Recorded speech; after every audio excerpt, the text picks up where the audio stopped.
You're now experiencing data with Brian O'Neill. Experiencing Data explores how product managers, analytics leaders, data scientists, and executives are looking at design and user experience as a way to make their custom enterprise data products and analytics applications more useful, usable, and valuable. And now, here's your host, the founder and principal of Designing for Analytics, Brian O'Neill.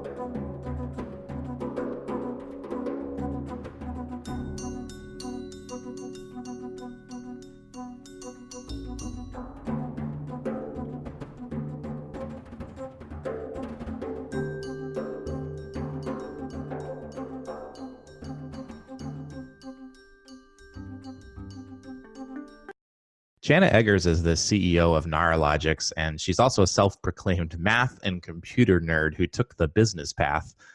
We had a fascinating conversation about what she's doing with AI at her company and how she's helping enterprise businesses move the needle with their ability to take data and make interesting and useful predictions to better drive business value and customer experience.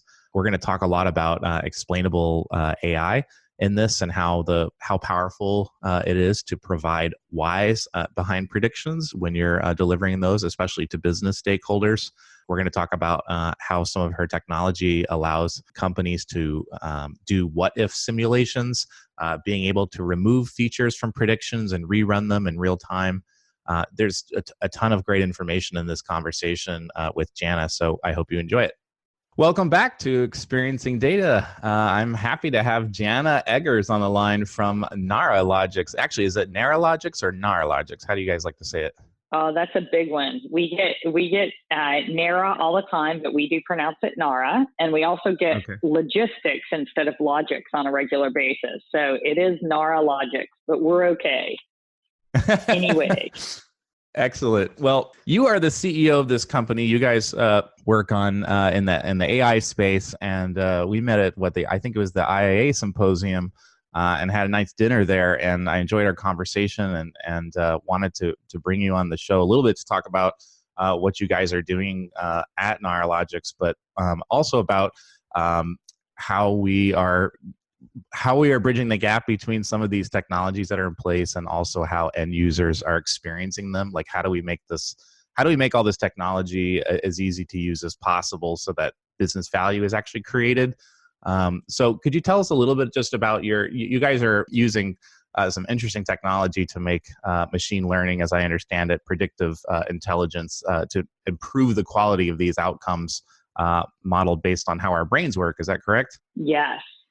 So quickly, we have a platform that is really built for decision support, and decision support can be used in two ways. One is in front of a end user. So usually that's considered personalization. So making sure that information either for their job or for an end consumer shows up when they need it, everything from product recommendations to tips on how to use the products that they're doing.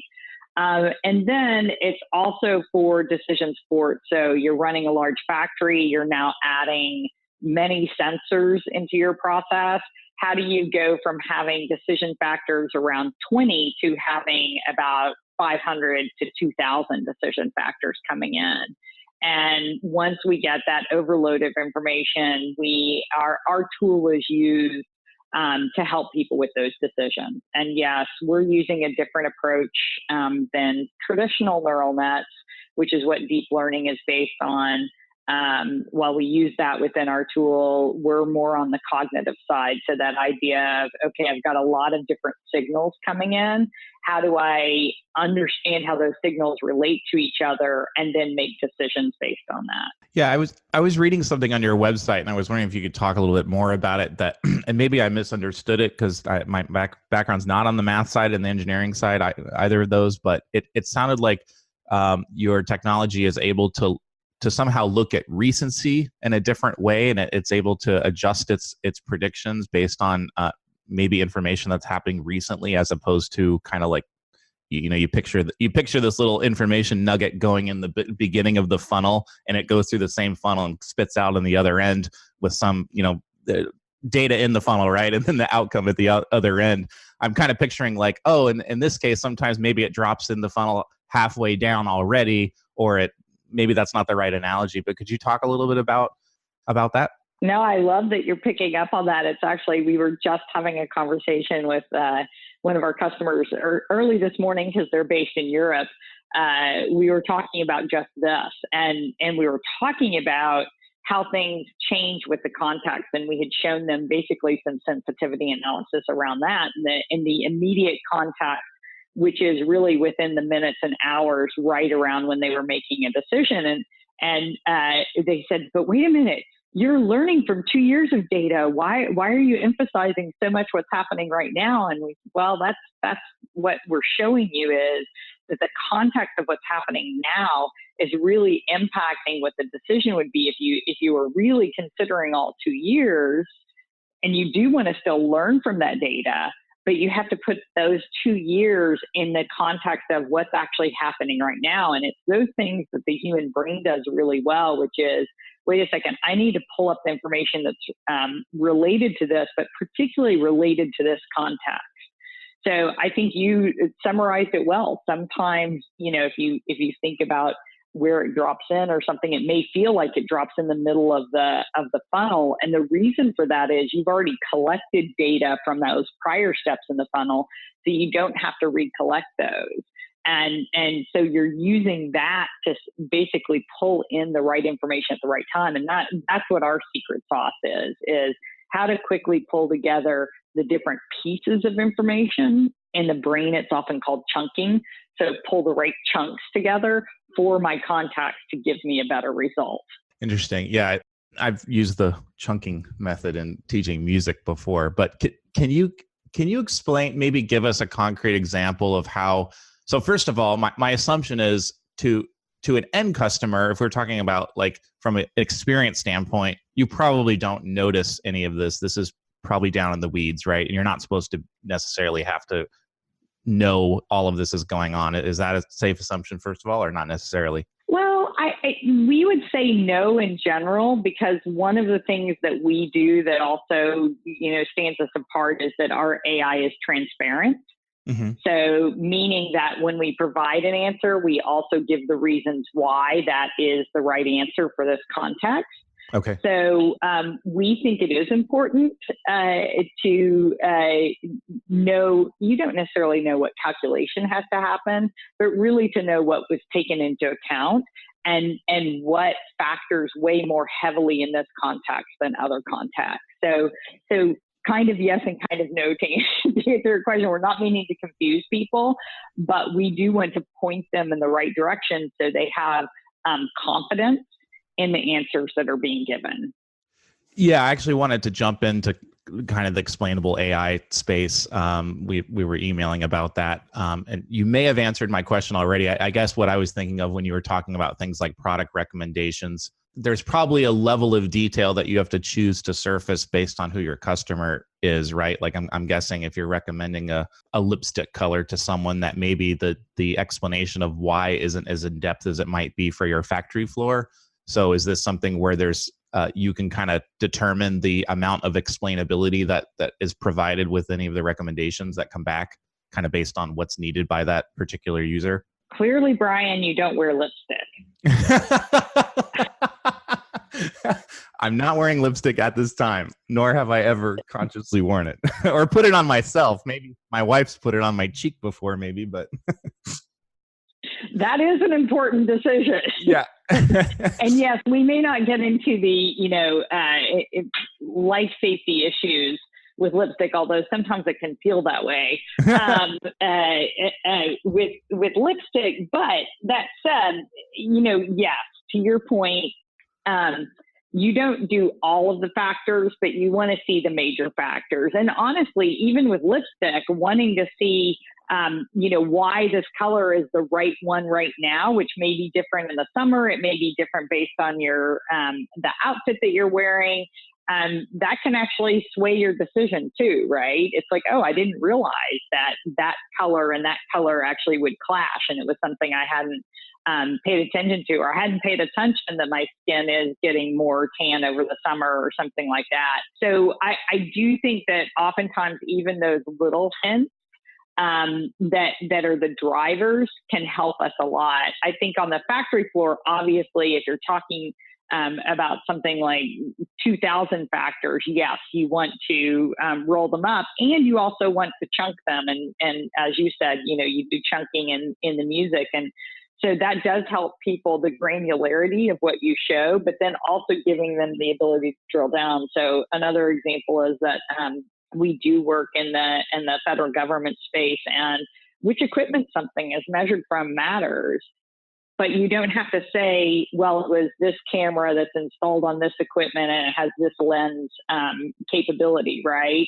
At first, you just say it's the satellite, and this is the one that's reading that. And anybody that has questions and they want to make sure that, well, does this satellite actually have the resolution that I need to make this type of decision, you can drill down on that and make sure that that's there if you have questions. Otherwise, if you don't, you trust that the machine has that. And some people have that kind of knowledge to drill down, and other people don't. And they wouldn't, by the way, if they were making the decision without this recommendation. One of the things that's interesting to me here is like when you talked about I'm curious about the before after experience. Like when we talk about this factory floor example, where I'm picturing the old way was maybe there's like, I use my hunches and my guesses from being on the floor a long time, coupled with maybe you have some telemetry coming off the hardware and it was, thrown into Tableau or something. And you can see like, how many times did the machine stamp the metal in the last hour, right? And is it higher than lower than it used to be? And then you kind of put together all this stuff in your head and you try to deduce, should I change it to 7 or leave it at 8? Change the knob. And now the new way is you feed all this stuff into your model and it creates a predictive output. So what is that before and after like, especially when you go from something where there's the number of factors you're considering is maybe in the teens or something, and you jump up to 2,000, like for the customer, both the business consumer, but also maybe the line worker or whoever the person would be. Like maybe you can tell us a little bit about who the actual receiver of the intelligence is that you guys provide. But what is that before, after like, and what's the problem you have to solve for them to get right in order for them either to try is just providing the explainability? Is that how you build the trust there?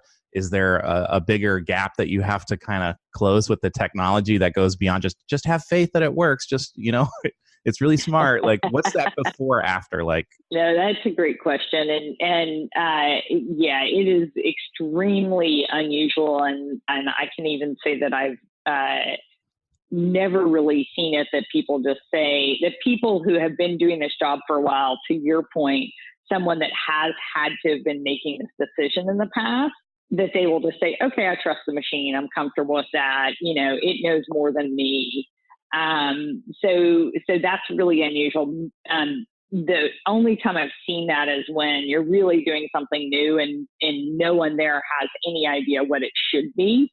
And honestly, in those cases, we really push to, how do we define a gold set? What are we measuring against? So those type of situations, even then we look to see how we can build metrics. But let's go to the more normal case, which is people have been making these decisions, and how do they decide that the machine is actually taking into account more than they can take into account? And part of it is our transparency. So those why reasons definitely have an impact, and they'll look at them and say, oh, but it shouldn't be counting that because I know that sensor's offline. It can be that simple of, the sensor's out of whack.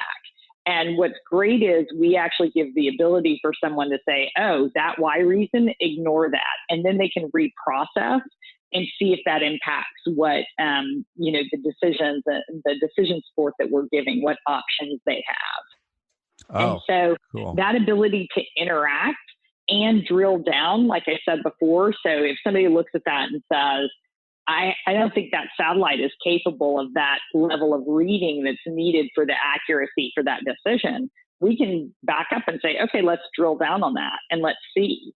And it's not unusual that the person says, oh, I didn't realize that one had that, right? And so that ability to allow them to apply their knowledge, but to see the data that's represented is really a big point to them saying, okay, I'm starting to trust this. And that's the direction that we're generally going. So it usually is someone that's making this decision now. When you ask who is it, who is making this decision now?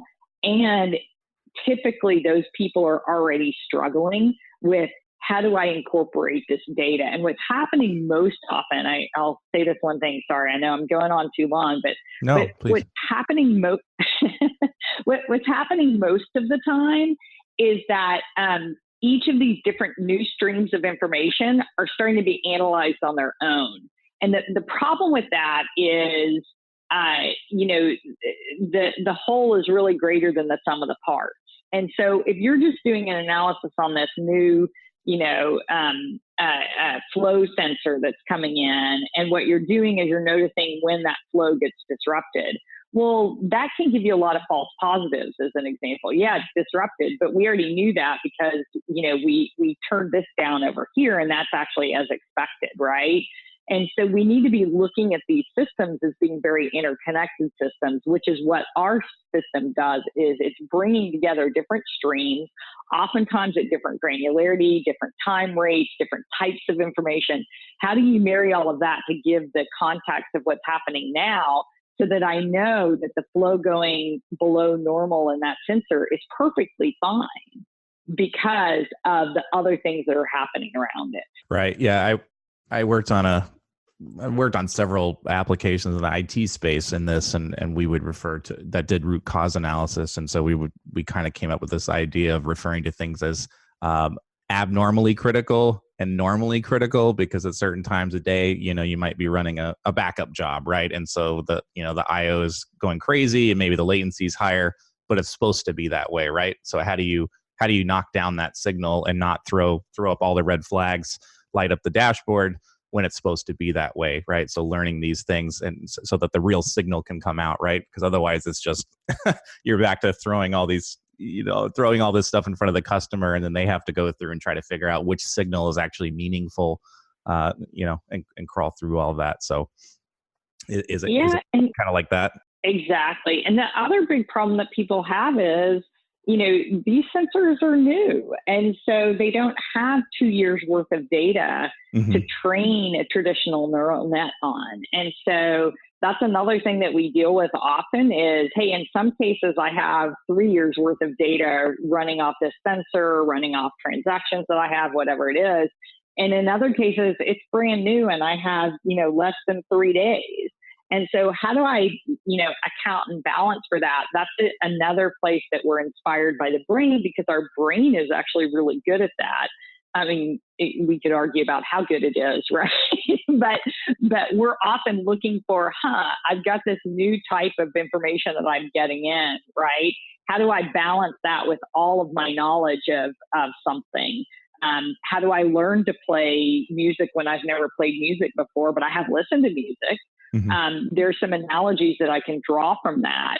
And that's the type of thing that we're trying to do with our system is figuring out the balance that we have and can leverage for our system. Is it ever difficult for the end user of these services to understand the explainability that's being provided with the predictions, or are they a part of creating the why did it do this? Here's 8 bullets on why it did it. Are they part of the language and the presentation of what comes back, such that it, like, especially if you're talking to someone that had internal knowledge, right? The guy, the factory worker who's done this for 30 years and has a lot of knowledge in their head about these systems. Are they like part of that design experience so that it looks familiar to them when it comes back? Or is it something where you have to kind of iterate through to figure out if they can understand the signals that are coming back? Yeah, it's some of both. right? They're absolutely involved, and it's an iterative process. so think of it as a normal product management process where you're getting a prototype out there, you're showing it to people, you're talking to them about what one of the things we do is work very hard to get things into what we call our connectome, which is roughly our knowledge graph. I'm going to use that term, but I always hate to, because there's also things that are very different from a traditional knowledge graph. But get our knowledge graph going very quickly, and then be able to show them some of the answers so that they can react to it. Because until you see it, it's really hard to create it in your mind. And so that is absolutely an iterative process that we work on, and think of it more of, starting with an MVP and iterating from there, and giving them the tools and flexibility. Our platform has the ability for, not end users, but systems users to define that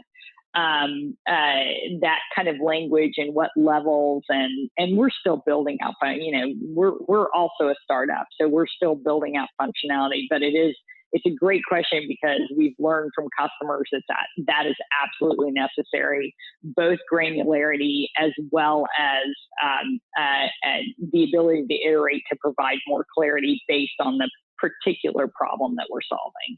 Is there a particular anecdote or story? Like you said, you've definitely learned something there. Can you share one of these learnings that you've had, or maybe you displayed something that came across strangely, or was misunderstood, or maybe it caused a problem and you learned something from that experience and how you changed it? Is there anything that pops in your mind? Well, one thing that's quick and easy for everyone to understand. So Procter & Gamble is very public about their work with us. Great. We're grateful for that.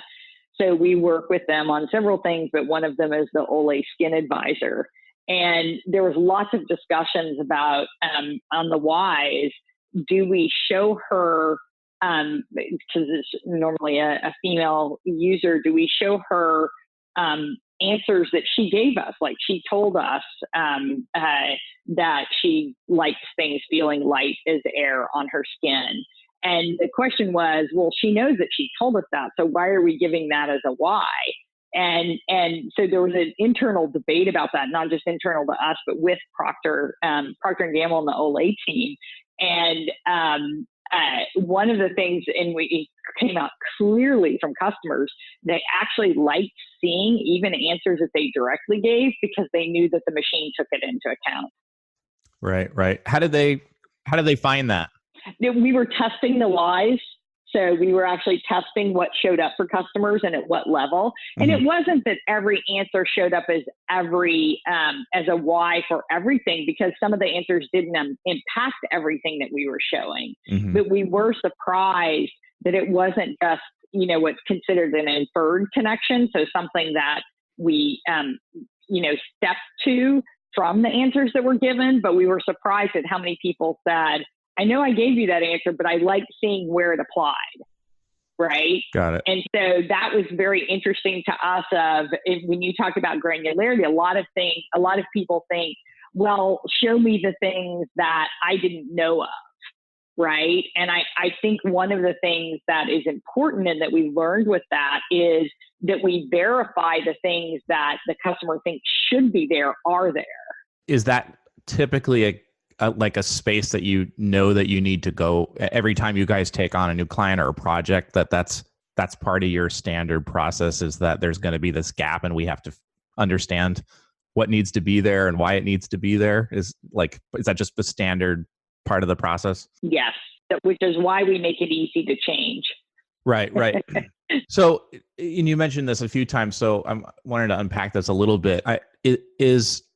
Is your the intelligence behind the systems that you guys use, and is it manifested into a software application that you guys then customize for each customer, or are you more providing API hooks, and then the client is responsible or can pull in that information however they want into whatever tool? Help us picture how it's actually experienced by either, obviously the Olay Skin Advisor, that's probably through a web interface on a public website, right? But maybe the factory, what would the factory experience be like? Who's looking at what in order to receive this this information that's coming from you guys? Right. And it's the latter rather than the former. So we are an API-based platform. And Okay. so in that way, think of us like Twilio, right? Then they do the communications for most of the applications that you use. And they do that by just calling their APIs for, click to talk or something like that from within an application or text or whatever it is. So just like with Olay Skin Advisor, we didn't build the Skin Advisor. We just built the intelligence behind the Skin Advisor. And the same thing on the factory system. They already had a dashboard. They're not going to completely replace that dashboard. They're not going to make their plant managers sign into another solution. Right. What they're going to do now is, put another panel in that dashboard, probably replacing a few others. That now says, hey, here are the top 3 things you should pay attention to. And so that's normal. Now, we do have some basic interfaces that we've definitely had some people use. Usually that's kind of an interim, like, wow, we did this proof of concept, and the proof of concept went so well that we want to start using it now. And, there's 7 people that are going to use this, not 800 or 1,000, right? Mm-hmm. Or millions, as in the case of Olay.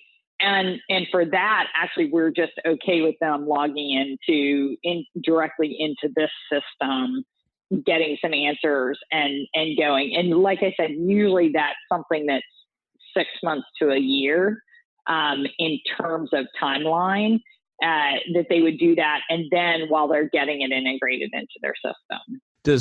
And you mentioned how you could turn off some of the Ys that came back and rerun. So does it go beyond turning on and off the signals, or is there any type of like capability for like what if analysis? Like, clearly I need to change the flow rate, but should it be 82 or should it be 87? And what's the impact going to be?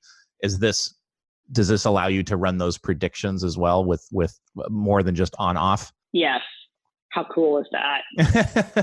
It's pretty neat, right?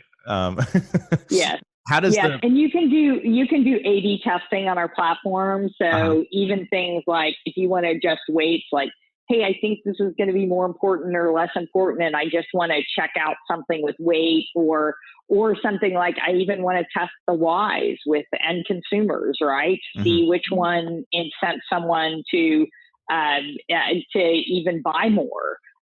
We actually have the capability now, and the capability to do A/B testing. I want to be clear. We also easily integrate if you already have built in your product, which is not unusual too, particularly on consumer products. If you already have, like Adobe's test suite built in, we fit in right with that because, right, it's just another API call. And so with the API call, I say which one that I'm going to, and then those different results can be measured. But we built that in because we also have found that a lot of customers, again, as they're just starting out with prototyping with AI, it's still new. And so while we didn't build out a full test suite the way that an Adobe has, we do have simple functionality to allow people to do some more what if. And then we have that real-time capability. And to your point, if you want to completely say, okay, what if my reality is very different than I think it is? How would it change the answer and do comparisons that way? Is there any particular risks or challenges in terms of the integration part between not so much the technical ability to access the capabilities of the API, but in terms of the making sure that there's actually a positive outcome, there's business value created, there's a good experience? Is there any places where that maybe doesn't go so well between I'm assuming it's a internal engineering group that or product group that would be utilizing the APIs, or maybe is it a third party engineering company or something like that that's providing the actual application that's going to access your APIs? Like I'm just curious about that integration and if it's ever a challenge. I mean, most of the time people are already working, either they have their own internal resources. Like I said, a factory dashboard is usually built by someone. It's either built by their internal resources or they do have an outsourced firm. If Procter & Gamble, I know they release this publicly. Sometimes they work with agencies. Sometimes they work with outsourced development, and they have their own in-source development group. So it really depends on the project and the customer and kind of where they are. But most people don't have it. This isn't a new thing. They were already doing some of this, not with AI, but with statistical approaches. So and I want to be fair, we're working with very large companies. So none of these are, smaller or mid-sized companies that maybe don't have that access right now. These are really very large companies that this is pretty much a standard to them. And I think you're seeing more of that. I mean, this is why Salesforce paid, huge numbers to somebody like MuleSoft, right? Is companies are realizing I have to have some of these resources available, again, whether in-sourced or outsourced, to move my data around so that I can really leverage the value of that data. You're listening to Experiencing Data, the podcast that explores how design and user experience make enterprise data products and analytics applications more useful, usable, and valuable. Your host is Brian O'Neill of Designing for Analytics, designer, UX consultant, and advisor to the business leaders behind custom enterprise data products and analytics applications.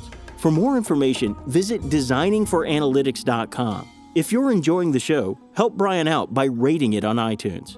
And now, back to Brian. Are you often selling into a data science group, and is it something where maybe they don't have the capacity to do what you can do or the way you do it, or is it more a business group pulls you in because they don't have internal data science? You're probably going to say it's a mix of those, but I'm just curious how much like the internal data team, beyond being a data provider to you, in terms of the science and intelligence part, how do you guys work together, and who picks up the phone? Yeah, it is a mix as to who is actually heavily involved in the project, but it's not a mix. Every single company we work with has data scientists. They have some form of engineers, whether they're, systems engineers or software engineers, that varies. But, so this is really what, is considered a multi-buyer complex sell, right? Because I've got a technical sell, I've got an end user sell, and that end user can be a literal end user or a data science person. And I've got my business side, and financial. So, how much is this valued in the company and how much does it cost? So we've got all of those aspects playing. Usually if data science is heavily involved, it's because we offer a capability that they don't want to spend the time. This isn't something that, as a company, they want to value to do. So I'll give you a direct example. And again, it's because, Procter & Gamble has been public about this. We have other customers that are very similar. The AI that was developed for Olay Skin Advisor that does the image recognition and actually it determines my skin age, and then it looks and says, okay, for that skin age, her crow's feet are great or they're bad, right? And so that was something that was very close to what Procter & Gamble values as part of their contribution. Like, they need to understand skin really, really well. And they did go and look to see if there were parties that would be doing that type of thing that did it as well as they could themselves. And it was, a machine learning and data scientist group that developed that visual ID system. And then they said, okay, and now for pulling together all of the signals that we have about our products and product grouping and things like that, and to put that in the context of this user, that's a decision support or more targeted recommendation engine. And they went and looked at recommendation engines, and ours had flexibility and capabilities, including the whys, that they didn't find in others, which is why they used it. But they said, we don't feel like that kind of recommendation capability is something that we need to own and develop ourselves. So that is a really good example of something that happens on a regular basis. So let's back out and talk about in the plant production process engineering space, where we have several customers. Oftentimes, if they're dealing with raw materials or chemicals that they work with, they have some specialty in that. And so the analysis of the quality of what's coming out in different parts and stages, that analysis is very important to them. And they spend a lot of resources on their data science to do that. Now, the analysis of how do I bring together all of those signals and react to that in context is not something often that they have capabilities of doing, or feel like they need to build out that quality specifically for them. And so that, again, it's a different use case, but it really is the same type of decision that they're making, which is A, I don't need to build it myself, and B, I don't have a reason to build it myself. So why wouldn't I use a tool for that? I see. And is that how much are, for example, in that case where you have these other data science teams involved, I would imagine they're probably heavily part of your sales process and talking to the business about the value of these things, or is that not necessarily true? So it depends on the group. So sometimes data science is like, look, I've got way too much to do. There's no way I can help you on this. And so they'll kind of come in and usually do some tests, like, okay, do I believe what they say? They'll come in and help somebody analyze it or something like that. But they're not as heavily involved in the definition of what's trying to be accomplished. That's usually on the business side. But they'll do some of the vetting and questioning and poking at what we're doing. And sometimes through that, they're like, hey, I think I could use this for this other problem that I have. Can we talk about that? Is having the whys and the explainability capability in your platform, is that a high, medium, or low driver, do you think, of your sales and your success? Like how much is that important to the client, or are they more just like, is that like, I didn't know you could do that. That's a nice, it's like gravy. They didn't, they weren't thinking it was going to be there, but it was a nice delighter. Can you talk about like the importance of that or not? Yeah, it's kind of, think of it as bookends. So it absolutely, in kind of the front end phase, it's something that people worry about as far as explainability. So in attraction, people are usually like, okay, we've got to try this ML thing. And I like the fact that you're talking about explainability, and other people that I talk to aren't, right? Or they talk about it, but they don't really have a plausible answer for how they're going to get there. So that's at the very front end.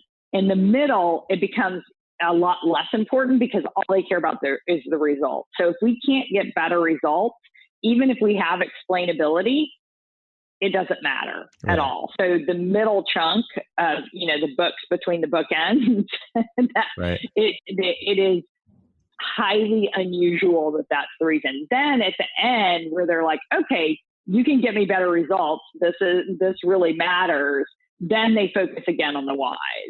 So it's, the duration of the whys is not as much as the duration of getting to the right results, but they're actually, it's the beginning and the end of the project where they're key. So our, in order of it, we have three things that we taught most, and that's our differentiators to customers. First is we can produce better results. They love that.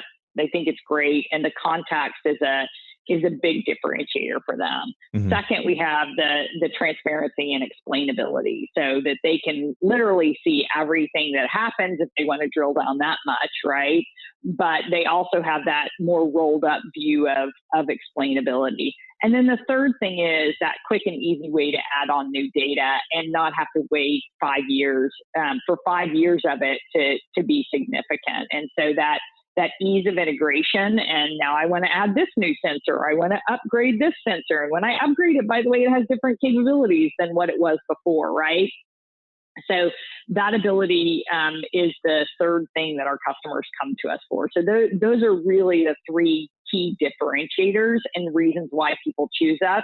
And it's really in that order, even though, like I said, most people kind of start with us because they know that they'll need the explainability. So it usually comes up in the beginning, then it goes away for a while, then it comes back at the end. Got it. And how is, just a little tangent here, but I'm curious what is the experience like for when you talked about being able to add a new factor or measurement that's going to go into the system and be part of the decisions that come out. So I'm picturing, like, for example, the Hershey Kiss, right? It's being made in a factory. There's the chocolate, you got the little the tin wrapper, and you got the little piece of white paper. So let's say, hey, for the first time, we're installing a camera at the phase where the little white piece of paper goes into the Kiss. We've never had that before, and we want to make sure that the paper sticks right up, like straight up to the sky, right? That's how it should be, and we've never been able to measure that. So they install a camera in. Now what? Like, is that how much are you guys in the loop? Is this what's the capability of being able to add a measurement like that? Or maybe you can give us a more realistic example if that's a bad one. I always like visual ones. No, I like it because I like thinking about the Hershey's Kisses. So we got lipstick, we got kissing. Like, I'm gonna get flagged as parental advisory on this episode in iTunes, probably. I know, and shame on me for not getting that. That was right. That was a very good link. It's a great question, and something we do talk to customers. Now, how much do we have to be involved? It really depends on the customer. So we have some customers.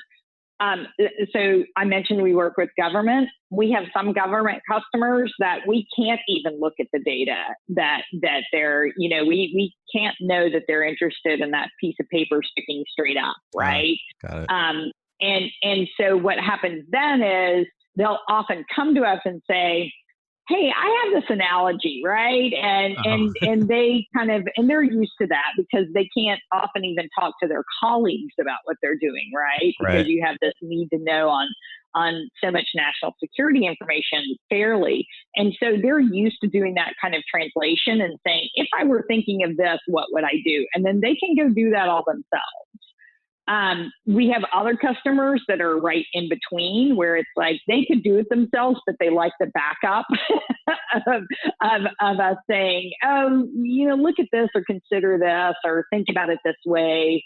And then whether we implement it or they do, it really depends on how intense it is.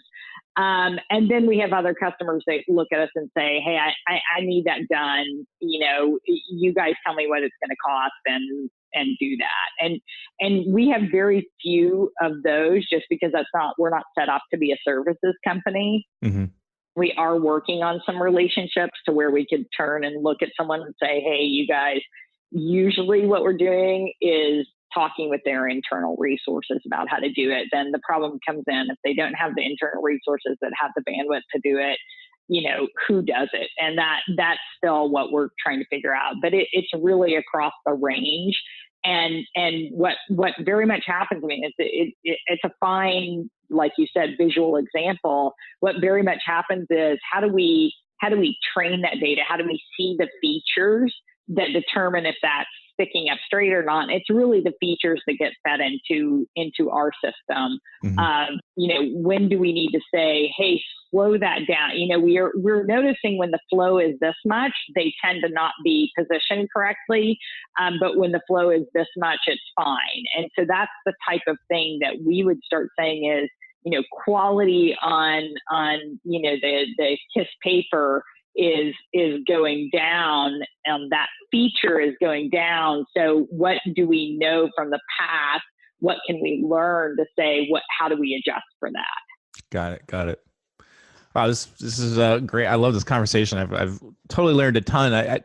We have to wrap up here soon, but I had a couple other questions that are more kind of like state of the market kind of stuff. So I came across this data science survey that was taken, and I was curious if you experienced this either with Naralogics or just you're smelling the same thing here. But two of the challenges that data scientists were saying that they were having from a non-technical types of issues, at least, data science results not used by the decision makers. So, which I implied to mean we did all this work, and then the people that were supposed to be our internal customers don't actually leverage it. So, does that sound familiar to you? Something that you've heard before? And can you talk about why you think that is?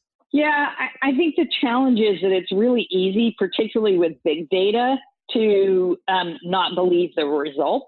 They're hard to understand. We even face that here. We have an ongoing discussion. I've been here for almost 5 years now about how, so we call, remember when I said I hate to call it this, but it's the closest thing that people understand is we call our knowledge graph that we build of customers' data, we call that a connectome, because in your brain, your connectome is the wiring diagram of your neurons. And so we're inspired by biology, so we call it a connectome. And we talk on a regular basis of how do you visualize the connectome? And it's really hard because it's a lot of data in there. And I think that's the challenge that people have is they go do these big projects, but how do you help people conceptualize what you're delivering and give them the ability to question and communicate with it, even because when they look at it, oftentimes those results, they're not going to believe them because it goes against their intuition. And I think that's where people run into the most problems is with that type of situation. And I think it's more of a communication thing. You're so deep in it as a data scientist, you know the math, and what you're not realizing is who your customer is. Does this tie into, well, maybe you tell me, one of the second things I wanted to ask you about from the same survey here was, and again, I think this is the Kaggle machine learning and data science survey from 2017, but another one was managing expectations about data science initiatives is difficult. Which I implied to mean business stakeholders have, inflated expectations around what AI and machine learning can do, for example. So is it tied in at all to the expectation piece too about what's going to come back? Like, okay, here's $2 million in 6 months. Go show me some magic, and come back with something. Is it tied to that, or is it because there's an understandability? The first thing you talked about was more about the understandability and the believability part, right? Versus the going in with a business person going in with the assumption that I am going to see something unbelievable come back. Like, to me, those are different a little bit. Yeah, I love what you said there, because I actually, they may say they want something unbelievable to come back, but when something unbelievable comes back, they don't believe it. Mm-hmm. Right. So you have this non-virtuous cycle where it doesn't help you because they look at that and go, it doesn't make sense. Well, wait a second. You wanted something unbelievable and magic, and now, do you understand magic? Right.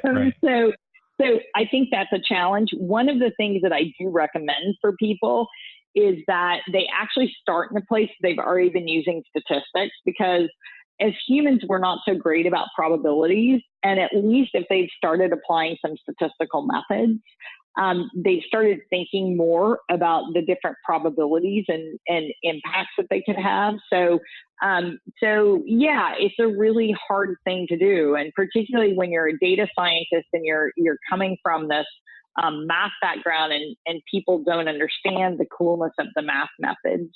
I do say, AI isn't magic, it's just math. And then some people argue and say, oh, but math is magic. And it's like, yeah, well, that's part of the problem, is that we present it that way. And it's actually not. It's a computation. And it's some really cool ways of getting it. I mean, I'm a mathematician, so I'm all for mathematicians are amazing.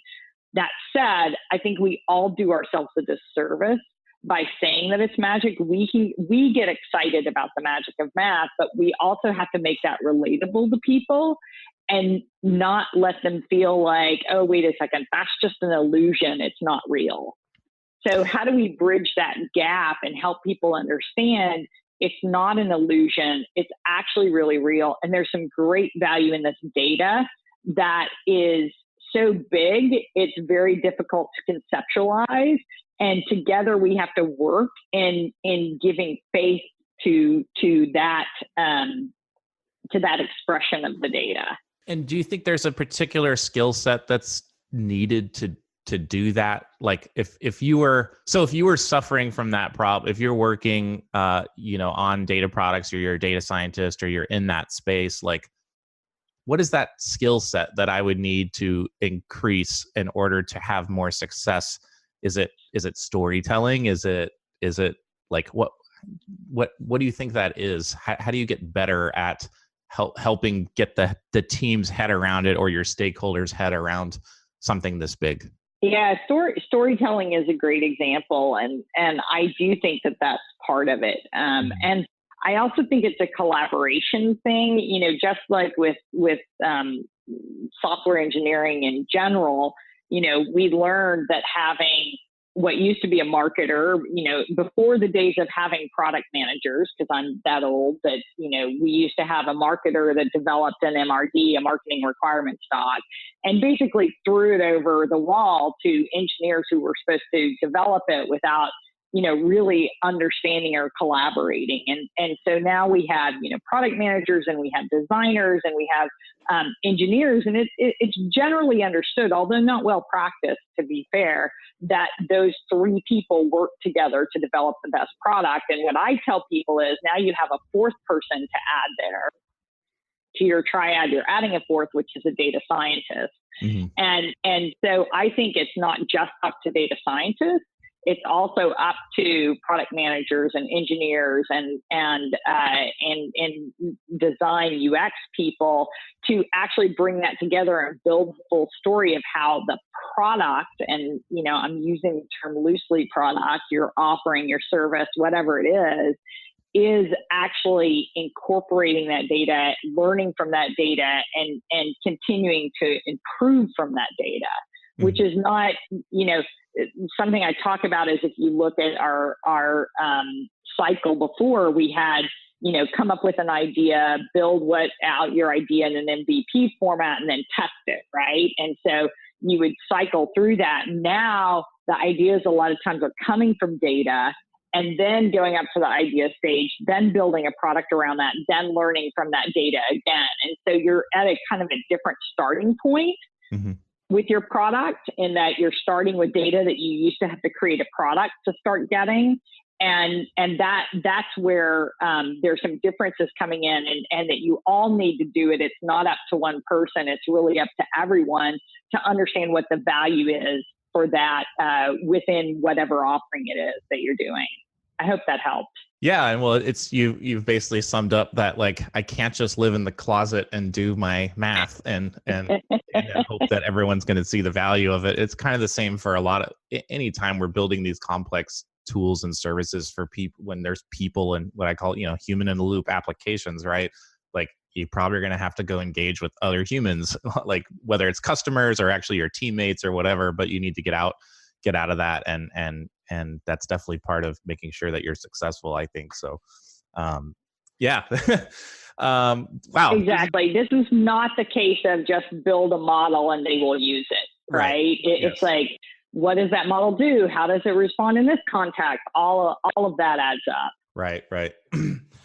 Well, this has been awesome. I love the conversation. Any parting words or any closing advice you might have for, business leaders trying to jump into this space or leverage some of these technologies, what they might want to watch out for? I think you've given us a ton of great things to think about, but wanted to just give you a chance to have a closing word. So the closing word that I give is AI isn't just about the algorithm. So it's about the data, which you've probably heard, and the bias it could be into it, but it's also about the results you're trying to give. And I talk about AI's trinity being the data, the algorithm, and the results you're trying to drive. And anytime you change any of that, you have to rethink. And so that's the one thing is really understand that AI is the combination of those three things that cannot be separated. The second thing is AI is about learning and iterating. So you really need to set up a situation where you're not just going to develop an AI, put it into place and never think about it again. This is really very much of how do we learn and improve. And what I'm excited about that is that I think it will turn us all into learning organizations, which is a great thing. It means that we're going to continue to grow and figure out new things and new paths as we get more data in. But that's a transition because most of us aren't. Most of us are in a fixed mindset rather than a growth mindset, if you go by that terminology. I typically go by the Peter Sande's learning organization terminology, which I like. And so that's where I think we're going, and you have that opportunity, but you have to learn how to do that. Wow.